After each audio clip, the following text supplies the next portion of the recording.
ఈ స్టూడెంట్స్ మారరు రావు గారు. 35 పేజెస్ ఉంటే 34 రాశారు. ఇంకో పేజ్ రాయొచ్చుగా.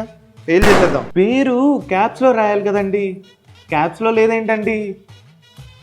10 మార్కుల క్వశ్చన్ అండి, 10 పేజీలైనా రాయలేడా? ముష్టితో 8 పేజీలే రాసాడు. ఇది పేపర్ చదువుతుంటే నాకు నిద్ర వస్తుంది కాబట్టి.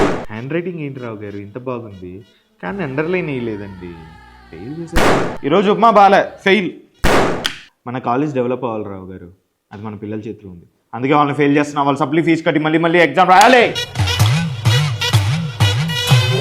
నన్ను తప్పుగా అనుకోకండి రావు గారు, ఏదైనా మన కాలేజ్ కోసం. 10 మార్కుల క్వశ్చన్కి 1 పేజీ ఆన్సర్ రాశాడండి. అంటే కరెక్ట్ చేసే వాటి టైం సేవ్ చేద్దాం అనుకుంటున్నాడు. పాస్ చేసేద్దాం. 35 పేజీలు ఉంటే 5 పేజీలే రాశాడు రావు గారు. పాపం పేపర్ సేవ్ చేద్దామని పిచ్చి తాపత్రయం. పాస్ చేసేద్దాం. హ్యాండ్ రైటింగ్ ఏంటి రావు గారు ఇంత వర్స్ట్గా ఉంది? పాపం ఏ తొందరలో ఉన్నాడో ఏంటో బిడ్డ. పాస్ చేసేద్దాంలే. పాపం అండి బిడ్డ, ఎంత ట్రై చేసినా 34 దగ్గరికే వచ్చిందండి. ఇంకొక మార్కు వస్తే పాస్ అయిపోతాడు. నేనేదో ఒకటి రాసేసి నేనే మార్కులు ఇచ్చేస్తా. పాస్ అయిపోయాడండి. అమ్మా. సరికొత్త షార్ట్ సిరీస్ OTT ఎపిసోడ్ 2 నిమిషాలు మాత్రమే. డౌన్లోడ్ చాయ్ షార్ట్స్ ఇచ్చట హై అవ్వండి.